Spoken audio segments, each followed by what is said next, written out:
I think all we missed today was a Teddy Sheringham goal. Yeah, it would have been nice.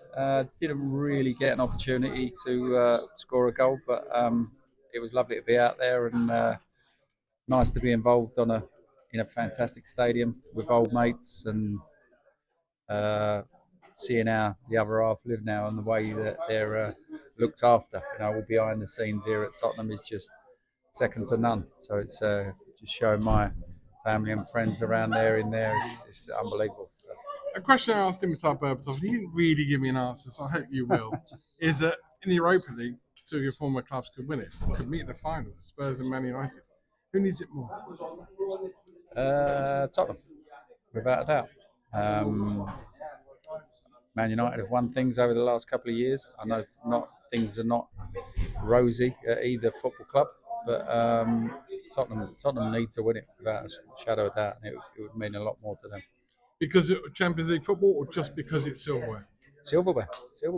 This club is in need of silverware, and get ridiculed year after year when other teams laugh at what the predictions are and what the expectancy is here. But this is a massive football club and need to get back amongst the silverware, and I hope he does it. For massive, you can obviously throw Man United in there. The new manager, what has he impressed you? Has he underwhelmed you? What has he done for you in the 4 or 5 months he's been there? Yeah, I quite like where he's at. I think it's a massive job what he's got to do. It's not going to change overnight. For me, they need to make some big signings. If they don't make the big signings, people don't follow what the big players do. I've been saying for the last couple of years when Harry Kane and Declan Rice became available 2 years ago, if Fergie was in charge, he would have gone out and broke the bank to get one of them, both of them probably, to lead by example. Yes, I know Bruno is a fantastic player, but he's not a leader as such of football men. You need to have players that lead by example, do the right things, play 100% every week, um, proper professionals that people look up to, that as I say, lead by example, and people follow you. That's how top football clubs work.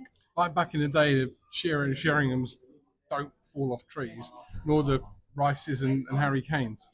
Exactly, they don't come along very often. So that's why they were 100 million. But Fergie would have broken the bank. You look over the years when he signed Gary Pallister, Roy Keane, Rio Ferdinand, Wayne Rooney. They were all top young players at the top of their game, and he knew that if he got them in his football club, they lead by example, and people follow them, and they want to be like them, and they want to play as well as them, and they don't want to let people down, and those players drag other players along, and you need them in top football clubs. But do Otherwise, United you have that stagnate. money? Because we see job losses and the jokes about the hole in the roof at Old Trafford. And I mean, I don't know. Do they have the money to go and buy a £100 million player when last time they did it with Anthony, it was a disaster?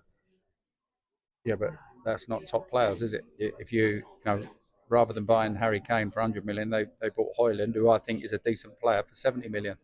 You go out and get the finished article, and the whole face of the club changes, and then you go out and buy a midfield player, not an aging one that's coming from Real Madrid to see the end of his career as such. You go out and buy one that's a young, proven England international that wants to improve as well, and he'll drag other players along and lead by example. And if you haven't got those players in the team, then you're going to struggle.